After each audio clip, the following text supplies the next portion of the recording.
Hello guys, मेरे प्यारे students, आज हम पढ़ रहे हैं फिनेंशियल स्टेटमेंट। दोस्तों, इस आपके 11th के जो कोर्स में सबसे सिंपल टॉपिक है, सबसे इजी टॉपिक है बच्चों, वो है फिनेंशियल स्टेटमेंट। और ये बहुत ही इम्पॉर्टेंट टॉपिक भी है आप सभी के लिए, और एक काम आने वाला है आपको पूरी लाइफ टाइम, हमेशा ही काम आएगा, क्योंकि इसका नाम ही है बच्चों financial statement of sole proprietorship.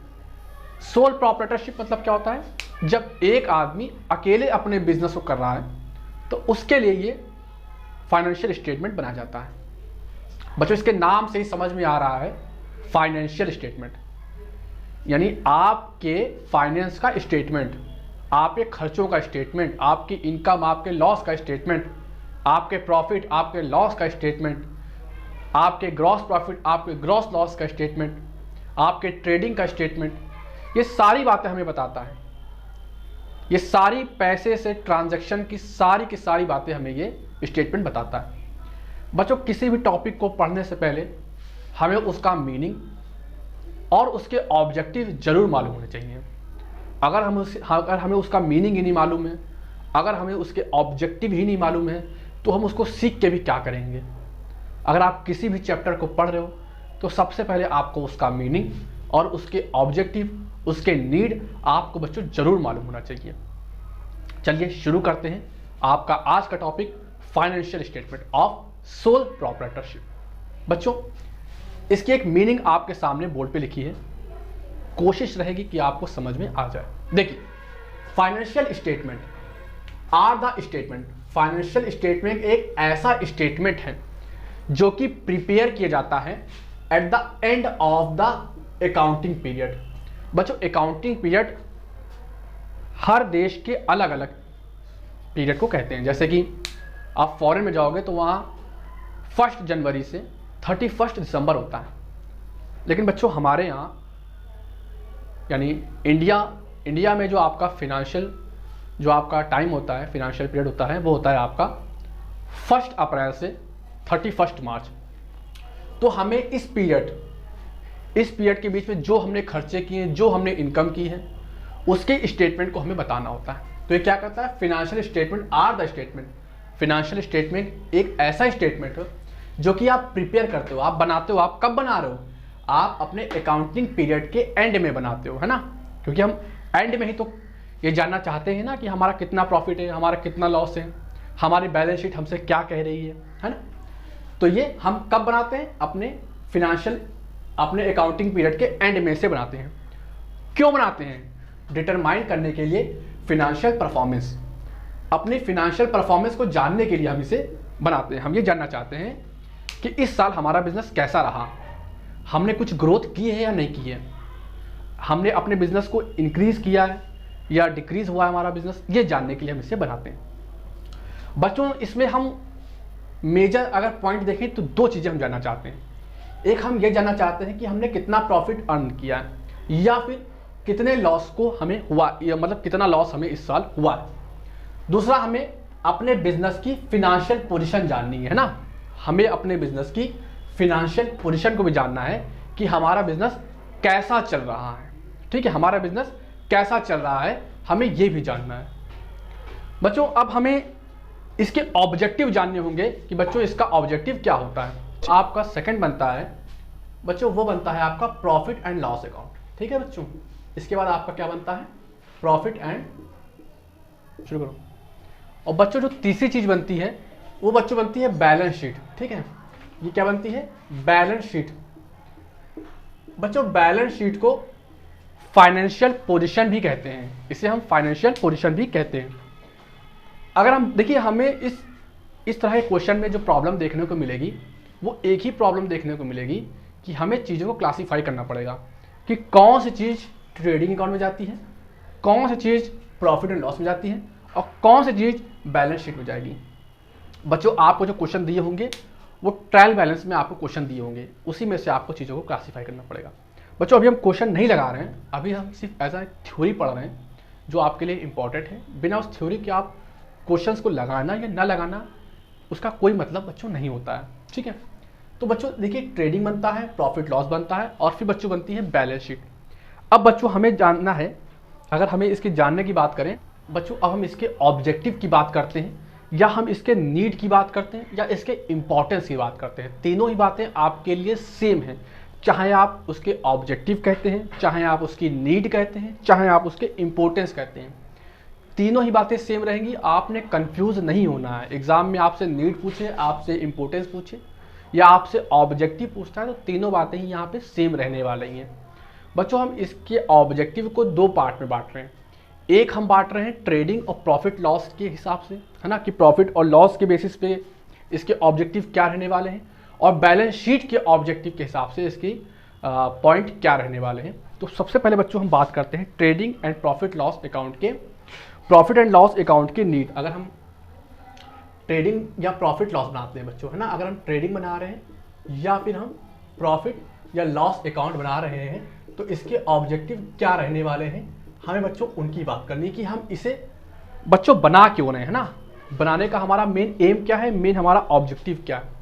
बच्चों सबसे पहले जब आप ट्रेडिंग अकाउंट बनाते हो तो आप इसमें यह जानना चाहते हो कि आपको ग्रॉस प्रॉफिट कितना हो रहा है ना। यहाँ पे हम ग्रॉस प्रॉफिट की बात करते हैं, या बच्चों हम इसमें ग्रॉस लॉस की बात करते हैं कि हमें ग्रॉस लॉस क्या हो रहा है। बच्चों ग्रॉस लॉस और नेट प्रॉफिट में बस इतना ही डिफरेंस है कि ग्रॉस प्रॉफिट में इनडायरेक्ट एक्सपेंसेस ऐड नहीं होते हैं, इसमें हम इनडायरेक्ट एक्सपेंसेस को लेस नहीं करते हैं, और इनडायरेक्ट इनकम को इसमें हम ऐड नहीं करते हैं। जब हम इसमें इनडायरेक्ट एक्सपेंसेस को ऐड यानी लेस कर देते हैं, या इनडायरेक्ट इनकम को इसमें हम ऐड कर देते हैं, तो बच्चों ये बन जाता है आपका नेट प्रॉफिट और नेट लॉस। तो बच्चों ये आपका क्या बन जाएगा, नेट प्रॉफिट बन जाएगा, या फिर आपको मिल जाएगा नेट लॉस। ठीक है, दोनों चीज़ों में बस यही अंतर है। ग्रॉस प्रॉफिट में डायरेक्ट खर्चे ही होते हैं, इनडायरेक्ट खर्चों को हम इसमें ना तो लेस करते हैं और ना ही इसमें जोड़ते हैं। ठीक है बच्चों, फिर हमें इसमें ग्रॉस प्रॉफिट जानना होता है, हमें इसमें नेट प्रॉफिट को हमें जानना होता है। थर्ड जो हम इसे बनाते हैं वो हम इसलिए बनाते हैं ताकि हम कंपैरिजन कर सकें अपने बिजनेस को, हम क्या कर सकें, अपने बिजनेस को बच्चों हम कंपैरिजन कर सकें, है ना, अपने प्रीवियस ईयर के प्रॉफिट से। हमें कंपैरिजन करना है प्रीवियस ईयर के प्रॉफिट से कि प्रीवियस ईयर में हमें कितना प्रॉफिट हुआ था और इस साल बच्चों हम कितना प्रॉफिट अर्न कर रहे हैं, यह जानने के लिए बच्चों हम इसे बनाते हैं। जो हमारा चौथा पॉइंट है, इसमें हम डिटेल्स निकालते हैं। इसमें बच्चों हम डिटेल्स को जानना चाहते हैं कि कितनी इनकम हमने कमाई है और कितने खर्च हमने इस साल यानी इस ड्यूरिंग द पीरियड में हमने कितनी इनकम कमाई है और बच्चों हम कितने खर्चे कर रहे हैं, यह जानने के लिए भी हम अपने प्रॉफिट एंड लॉस को बनाते हैं। बच्चों जो इसका चौथा पॉइंट है वो हमें इसमें रिजर्व कैलकुलेट करनी पड़ती है। बच्चों रिजर्व जानते हो क्या होता है? बच्चों रिजर्व इसलिए बनाते हैं ताकि हमें जो भी प्रॉफिट होता है उसके कुछ पार्ट को हम क्या करते हैं, सेव कर लेते हैं, एज अ रिजर्व कर लेते हैं। जैसे गाड़ी में नहीं होता है, अगर आप बाइक चलाते होंगे तो उसमें रिजर्व का पॉइंट दिया होता है, कुछ पेट्रोल आपका रिजर्व में रहता है, आपका पेट्रोल खत्म हो जाता है तो आप रिजर्व से गाड़ी चला सकते हो। वैसे ही हम लोग अपने बिजनेस में कुछ पैसा अपने रिजर्व में रखते हैं कि इन फ्यूचर अगर हमें कोई प्रॉब्लम होती है, अगर हमें फिनेंशियल क्राइसिस आई है, हमें पैसे की ज़रूरत है, तो हम उस रिजर्व से पैसे को निकाल लें। तो यहाँ पर बच्चों हम ये एक तरह से कैलकुलेट करते हैं कि प्रॉफिट का कितना पार्ट हम रिजर्व में रख सकते हैं, इसलिए भी हम इसे प्रॉफिट और ट्रेडिंग लॉस बनाते हैं। बच्चों जो हमारा पांचवा पॉइंट है वो हम यहाँ पे बनाते हैं अकाउंटिंग रेशियो। अकाउंटिंग रेशियो में बच्चों बहुत सारी चीज़ें आ जाती हैं, जैसे कैश रेशियो आ जाता है, करंट रेशियो आ जाता है, ये सब आइडेंटिफाई करने के लिए भी हम इसे बच्चों बनाते हैं। ठीक है बच्चों, जो सेकंड पॉइंट होता है बच्चों ये होता है हमारा, हम बनाते हैं बैलेंस शीट भी बच्चों इसमें बनाते हैं। तो बच्चों बैलेंस शीट, अगर हम बैलेंस शीट की बात करें तो बैलेंस शीट के हिसाब से हमारे ऑब्जेक्टिव बदल जाते हैं। अगर हम बैलेंस शीट की बात करें तो बच्चों बैलेंस शीट को हम फिनेंशियल पोजीशन भी बताते हैं, यानी कि ये जो बैलेंस शीट हम इसलिए बनाते हैं क्योंकि ये बच्चों हमारे बिजनेस की फिनेंशियल पोजीशन को बताता है। ठीक है, तो इसलिए हम क्या कह सकते हैं कि इसे हम फिनेंशियल पोजीशन स्टेटमेंट भी कह सकते हैं। अगर हम इसके बच्चों ऑब्जेक्टिव की बात करें तो इसका जो पहला ऑब्जेक्टिव बच्चों होता है वो होता है एज सर्टेनिंग ऑफ फिनेंशियल पोजीशन, है ना। इसका जो पहला पॉइंट होता है वो क्या होता है, एज, अगर हम पहले बात की बात करें तो एज सर्टेनिंग, है ना बच्चों, एसरटेनिंग फाइनेंशियल पोजीशन, है ना।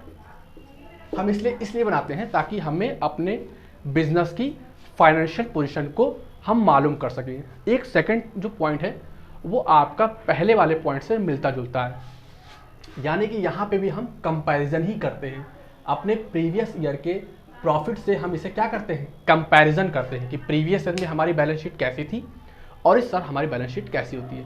बच्चों बैलेंस शीट में दो चीज़ें आ रही होती हैं, एक आता है आपका लायबिलिटीज़, एक आती है आपकी एसेट। बच्चों लायबिलिटीज़ का मतलब क्या होता है कि आपके ऊपर कितनी जिम्मेदारियां हैं जिन्हें आपने पूरा करना है, जैसे कि कितना आपके पास कैपिटल है ना, कितना प्रॉफिट आप बढ़ा रहे हो, या फिर आप कह सकते हो कितने आपके क्रेडिटर्स हैं, कितने आपके ट्रेड पेएबल हैं। बच्चों एसेट्स की बात करें तो एसेट्स में आपकी बिल्डिंग आ जाती है, आपके फर्नीचर आ जाते हैं, आपकी मशीनरी आ जाती है, मोटर कार आ जाती है। तो हम यहाँ पे ये बच्चों आइडेंटिफाई करते हैं कि कितनी जो है, इसमें हम ये देख रहे हैं कि कितनी हमारी मशीनरी बढ़ रही है, कितने फर्नीचर हमारे बढ़ रहे हैं, हमारी एसेट्स बढ़ रही है कि घट रही है, हमारी लायबिलिटीज़ बढ़ रही हैं कि घट रही हैं। इसलिए जानने के लिए भी हम इसे बैलेंस शीट को बच्चों बना रहे होते हैं। बच्चों जो तीसरा और इम्पॉर्टेंट पॉइंट है, यहाँ पे बच्चों हमें अपनी सॉल्वेंसी रेशियो डिटरमाइन करनी पड़ती है ना। तो हम कह सकते हैं कि यहाँ पे बच्चों हम डिटरमाइन करते हैं, क्या डिटरमाइन करते हैं, सॉल्वेंसी रेशियो। बच्चों सॉल्वेंसी रेशियो का मतलब क्या होता है कि जो हमारी करंट, आप कह सकते हो कि करंट क्रेडिटर्स हैं आपके, है ना, या आपके लॉन्ग टर्म लोन है, या आपके बच्चों आप कह सकते हो कि शॉर्ट टर्म लोन है ना। यानी जितने भी आपकी ये लेनदार हैं, है ना, जिन्हें आपने पैसा देना है, आप उनको पैसा दे सकते हो कि नहीं दे सकते हो, आपकी सॉल्वेंसी कैसी है, आप उन्हें पैसा किस तरह से पेड कर सकते हो, कितने समय में बच्चों पेड कर सकते हो, ये जानने के लिए बच्चों हम बनाते हैं। एक बार फिर से रिवीजन कर लेते हैं बच्चों। अगर हम बात करें कि बैलेंस शीट हम क्यों बनाते हैं, तो बच्चों बैलेंस शीट को हम फिनेंशियल पोजीशन भी कहते हैं। नंबर पहला पॉइंट है कि हम इसलिए बनाते हैं कि हमें एसरटेन करना होता है फिनेंशियल पोजीशन को, कि हमारी फिनेंशियल पोजीशन बिजनेस में कैसी चल रही है। सेकंड पॉइंट की बच्चों बात करें तो इसमें लिखा है हमें कंपैरिजन करना है अपने प्रीवियस ईयर के बैलेंस शीट से, हमें इसे कंपैरिजन करना है।